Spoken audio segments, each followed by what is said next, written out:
मेरा नाम अली मीर है। मैं 8 जमातें पास हूं।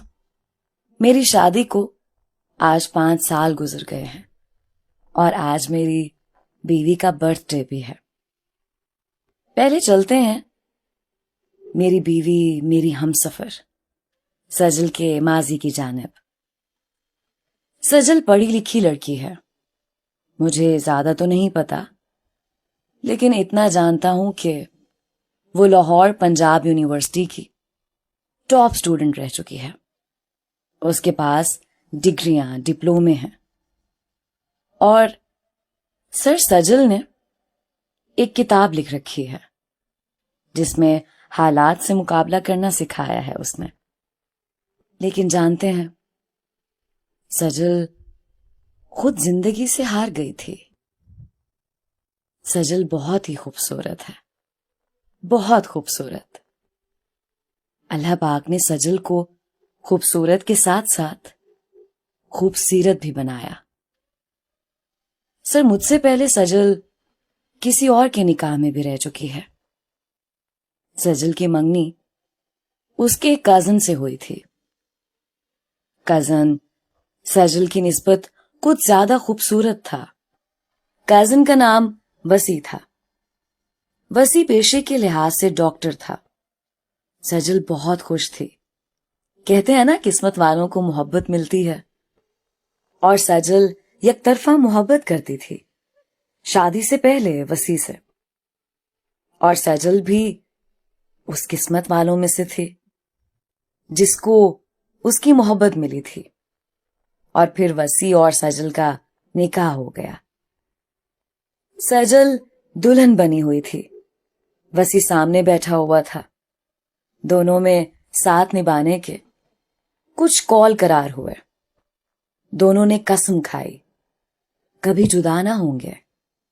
कभी कोई खफा हुआ तो एक दूसरे को मना लिया करेंगे। कभी कोई गलत हुआ तो मिलकर गलती सुधार लिया करेंगे। दोनों ने मोहब्बत पे कायम रहने की कस्में खाई थीं। सजल ने वसी का हाथ थामा, चूमा, फिर आंखों से लगाया और आहिस्ता से बोली, वसी, मेरी जान, मैं शुक्राने का नफल पढ़ना चाहती हूं कि अल्लाह पाक ने हमको एक कर दिया। मैं बहुत खुश हूं मेरी जान। सजल ने वुजू किया, नफल अदा करने लगी। फिर जिंदगी अपने सफर पे रवां हुई। कुछ महीने गुजरे। वसी ना जाने क्यों सजल से खफा खफा सा रहने लगा। यह अजीब सी बात थी। ना कोई झगड़ा, ना कोई नाराजगी। जिंदगी अपने मामूल पे थी। फिर भी वसी दूर दूर सा रहने लगा था। एक दिन सजल ने वसी का हाथ थामा, प्यार से पूछने लगी, मेरी जान, आपको क्या हुआ है? आप मुझसे दूर दूर से रहने लगे हैं। वसी मुस्कुराकर बात टाल गया। सजल हैरान थी। दिल में परेशानी सी पैदा होने लगी। अल्लाह पाक सब खैर करे। वसी ऐसा तो कभी भी ना थे। वसी अब तो घर भी बहुत कम कम आने लगा था। सजल की परेशानी मजीद बढ़ गई। जो वसी कभी शादी से पहले घंटों फोन पे बातें किया करता था, अब वो वसी आहिस्ता आहिस्ता दूर होता जा रहा था। लेकिन आखिर क्यों? वसी क्यों उससे दूरी बना रहा था जिससे पसंद की शादी की थी? एक दिन वसी जब घर आया तो सजल ने वसी का हाथ थामा, पास बैठ गई, अपने हाथों में वसी का हाथ दबाया। फिर प्यार से पूछने लगी, मेरी जान, हमारी शादी को 9 माह गुजर गए हैं, लेकिन आप पहले 2 या 3 माह के बाद अचानक से मुझसे बात करना कम कर गए। मेरे साथ खाना खाना छोड़ दिया। सब ठीक है ना? मुझसे कोई गलती हुई है क्या? वसी मुस्कुराया और बोला कि सजल, वक्त आने पे सब कुछ बता दूंगा, परेशान न हो। सजल तड़प उठी। वसी मेरी जान, सब ठीक है ना? आप भी ठीक हो ना? मुझे बताओ ना मेरी जान, ऐसी क्या परेशानी है आपको? वसी बेड पे लेट गया, करवट बदली और आहिस्ता से बोला, सजल, खाना खा लो और लाइट ऑफ कर देना, मुझे नींद आई है। सजल चुप हो गई। खाना क्या खाती? दिल को सुकून कहाँ था? सजल वसी के पैरों की जानिब सर रखकर लेट गई। मोहब्बत जब बेरुखी करे तो खुदा की कसम रूह कांप जाती है। मोहब्बत में जब कोई आपको अहमियत देना छोड़ दे तो इसको मौत की पहली सीढ़ी कहा जाता है। सजल मन ही मन में ना जाने क्या क्या सोच रही थी। फिर शादी की तस्वीरें निकाली, एल्बम देखने लगी। आंखें नम सी भी थीं, दिल उदास भी बहुत था। जिसे बेपनाह चाहा है वो पास पड़ा दिल के हाल से बेखबर सो रहा है। खैर ये बेचैनी ज्यादा दिन नहीं तड़पाने वाली थी। आज बारिश का मौसम था। सजल को हरे भरे खेत बहुत पसंद थे। छत पे खड़ी थी, तेज हवा को जिस्म में उतरते हुए महसूस कर रही थी। बारिश में भीगना उसे बहुत अच्छा लगता था। सजल नूरजहां का गाना फुर्सत मिले बुला लिया कर, दुनिया दे गम भुला लिया कर, उसे बहुत पसंद था। गुनगुना रही थी। फिर अचानक से वसी की याद आई। आज वसी और मेरी शादी को साल हो गया है, लेकिन वसी दूर होता होता दूर ही हो गया है। दिल को तसल्ली दे रही थी, कोई बात नहीं, डॉक्टर हैं, मसरूफ होंगे अपनी जिंदगी में। लेकिन सजल नहीं जानती थी आज उसके साथ क्या होने वाला है। बारिश में भीग गई थी, अब उसे सर्दी लग रही थी। जल्दी से चेंज किया, फिर किचन में जाकर चाय बनाने लगी। चाय बनाकर हॉल में कंबल ओढ़कर बैठ गई। इतने में दरवाजे पे दस्तक हुई। जल्दी से दरवाजा खोला। सामने वसी खड़ा था। वसी ने सलाम किया और कमरे में चला गया। साथ एक लड़की भी थी। सजल सवालिया नजरों से देख रही थी।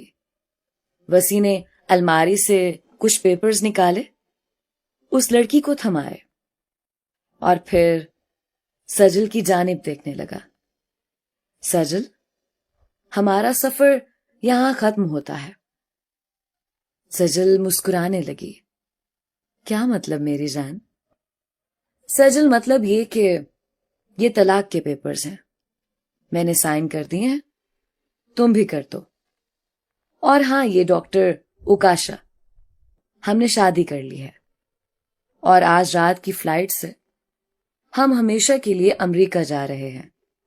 हम दोनों को वहां जॉब मिल गई है।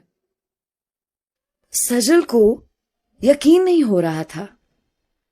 उसे लग रहा था वसी मजाक कर रहा है। सजल आहिस्ता से बोली, वसी मेरी जान, आप मजाक कर रहे हैं ना? वसी ने पासपोर्ट और टिकट दिखाए, फिर वो अल्फाज अदा किए जिसे सजल की जिंदगी खाक हुई। सजल, तुमको तलाक देता हूं। 3 बार ये अल्फाज कहे और वसी उकाशा का हाथ थामे हुए चला गया। सजल चीख चीख कर रोना चाहती थी, लेकिन वो शौक थी। चंद लम्हों में ये क्या हो गया? वसी कार में बैठा अमेरिका के लिए रवाना हो गया। सजल खामोश बैठी रही। बिजली चमक रही थी, तूफानी बारिश थी। सजल अब बेखबर हो चुकी थी खुद से। दूसरे दिन बाबा के घर आ गई। सजल सदमे में थी। आखिर क्यों वसी ने उसके साथ ऐसा किया? आखिर क्यों? मेरा कसूर तो बता कर जाता। कौन बताता सजल को? छोड़ने वाले जब छोड़ने का इरादा कर ले तो फिर चाहे आप उसके कदमों की खाक भी चूम लें तो भी वो छोड़ जाएंगे। सजल अब कमरे में बंद तन्हा बैठी, बिल्कुल खामोश। ना किसी से कोई बात, ना किसी से कोई शिकवा, ना किसी से मिलना। कमरे की लाइट बंद की हुई। सजल खामोश बैठी रहती। 1 साल गुजरने के बाद सजल कुछ संभली थी। फिर उसके घर वाले रिश्ता देखने लगे, लेकिन सजल का एतबार उस रिश्ते से उठ चुका था। अब वो शादी नहीं करना चाहती थी, लेकिन मां बाप ने सोचा शादी करेगी तो शायद वसी को भूल सके। फिर वो दिन आया जब अली मीर के साथ सजल का निकाह हो गया। अली मीर अनपढ़ सा था। दूसरी तरफ सजल यूनिवर्सिटी की टॉप स्टूडेंट थी, जिसकी तालीम बहुत आला थी, लेकिन बेचारी किस्मत से हार गई थी। चूंकि बात कुछ यूं है, फारिस साहब, मैं अली मीर एक शराबी था। मेरे भी माँ बाप ने इसलिए मेरी शादी की कि शायद मैं सुधर जाऊं शादी के बाद। जब शादी हो गई, कुछ दिन गुजरे, मैं बाहर से शराब पी कर आया। घर आया तो देखा सजल सो रही है। मैंने आवाज दी, उठ, मुझे खाना दे। सजल सो रही थी। मैंने फिर आवाज दी, सुन रही है? मुझे खाना दे। मैं नशे की हालत में था। मैंने जूता उठाया, सजल को मारना शुरू कर दिया। वो जल्दी से उठी, सर झुकाए जूते खाती रही। जब मैं थक गया तो उसे गाली देकर कहा, जा मेरे लिए खाना ला। मेरी बला से सजल ने एमएससी किया हुआ है। सजल पढ़ी लिखी समझदार लड़की है। मेरे लिए तो बस नौकरानी थी। सजल खाना लेकर आई, मेरे पास बैठ गई। डर रही थी। मैंने खाना खाया और बर्तन उठाकर दीवार के साथ दे मारे। फिर मैंने टीवी ऑन किया, फिल्म देखने लगा। सजल मेरे पास बैठी रही। उसे नींद आ रही थी, लेकिन मेरे डर से चुपचाप बैठी रही। ना जाने कब मेरी आंख लग गई और सो गया। सुबह जब नशा उतरा तो देखा